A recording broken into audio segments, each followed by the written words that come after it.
ఖుషి సిద్ధుకి phone చేసి అందరూ తులసి అమ్మనే తిడుతున్నారు. తులసి అమ్మ ఏడుస్తూ అన్నం కూడా తినటం లేదు అని బాధపడుతూ తులసి గురించి చెప్తుంది. అవునా, తులసి అన్నం కూడా తినలేదా? సరే, మీ ఇద్దరి కోసం నేను అన్నం తీసుకువస్తాను, నేనే అన్నం తినిపిస్తాను అని సిద్ధు చెప్తాడు.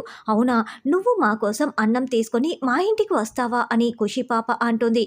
అవునని సిద్ధు అంటాడు. సరే సరే, నీకోసం వెయిట్ చేస్తూ ఉంటాను ఫ్రెండ్ అని ఖుషి ఫోన్ పెట్టేస్తుంది. ఎవరూ చూడకుండా సిద్ధు వాళ్ళ ఇంట్లో ఉన్న వంటలన్నీ కూడా క్యారేజీ బాక్స్లో పెట్టుకొని బైక్ వేసుకొని నేరుగా తులసి వాళ్ళ ఇంటికి వస్తారు. రా ఫ్రెండు రా అని ఖుషి సిద్ధుని లోపలికి తీసుకువస్తూ ఉంటుంది. ఖుషి, మీకోసమే నేను క్యారేజర్ పట్టుకువచ్చాను అని సిద్ధు చూపిస్తూ ఉంటాడు. తర్వాత ఖుషి సిద్ధు ఇద్దరు ఒక ప్లాన్ వేసుకుంటారు. ఆ ప్లాన్ ప్రకారమే ఖుషి తులసి దగ్గరికి వెళ్ళి, అమ్మ, మనం టెర్రస్ మీద ఉన్నాం కాబట్టి ఇప్పుడు నేను నీ కళ్ళకి గంతలు కడతాను, నేను నీకు అన్నం తినిపిస్తాను, నువ్వు కళ్ళకు గంతలు కట్టుకునే నాకు అన్నం తినిపించాలి అని సిద్ధు చెప్పిన ప్లాన్ ప్రకారం చేస్తూ ఉంటుంది. అలాగేనని తులసి కళ్ళకు గంతలు కట్టుకొని ఉంటుంది. అప్పుడు ఖుషికి బదులుగా సిద్ధు అక్కడికి వచ్చి తులసి నోట్లో అన్నం పెడుతూ ఉంటారు. ఖుషినే అన్నం పెడుతోందనుకొని తులసి కళ్ళకు గంతలు కట్టుకొని తింటూ ఉంటుంది. అలాగే తులసి కూడా సిద్ధుకి అన్నం తినిపిస్తూ ఉంటుంది. ఖుషి పాప ఇదంతా చూస్తూ సంతోషపడుతూ ఉంటుంది. సిద్ధు అయితే తులసికి అలా అన్నం తినిపించటం, తనకి తులసి తినిపిస్తూ ఉంటే చాలా చాలా సంతోషపడుతూ ఉంటారు. తర్వాత తులసి నోటికి అన్నం అతుక్కొని ఉండటంతో మెల్లగా సిద్ధు వేలుతో తీస్తూ ఉంటాడు.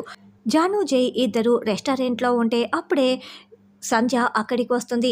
ఏంటి సంధ్య గారు, ఈ హోటల్ అంతా మేం రిజర్వ్ చేసుకున్నాం, మీరు లోపలికి ఎలా వచ్చారు అని జై సంధ్యని నిలదీస్తూ ఉంటారు. మీరు తెలుసని చెప్తే నన్ను లోపలికి పంపించారులేండి, నేను జానుతో మాట్లాడడానికి వచ్చాను. జాను గారు, మన కాలనీలో ఎవరో ఒక వ్యక్తిని ఇంట్లోనే బంధించారంట, త్వరలోనే వాళ్ళెవరో కూడా కనిపెడతారు, పోలీసులు అరెస్ట్ చేస్తారు. ఈ విషయం మీకు చెప్దామని వస్తే మీ ఇండ్లేమో లాక్ చేసి ఉంది అని సంధ్య చెప్తుంటే, ఏంటి మా ఇండ్లు లాక్ చేసి ఉందా, నేను ఇంట్లోనే ఉన్నానే అని జాను అంటుంది. అంటే జాను, నువ్వు ఏదో పని మీద ఉన్నప్పుడు ఈవిడ వచ్చి ఉంటుందిలే అని జై అంటాడు. జాను జై గమనించకుండా సంధ్య జాను హ్యాండ్ పర్సులో ఏదో ఒక చిన్న వీడియో క్యామ్ని అరేంజ్ చేసి ఉంటుంది.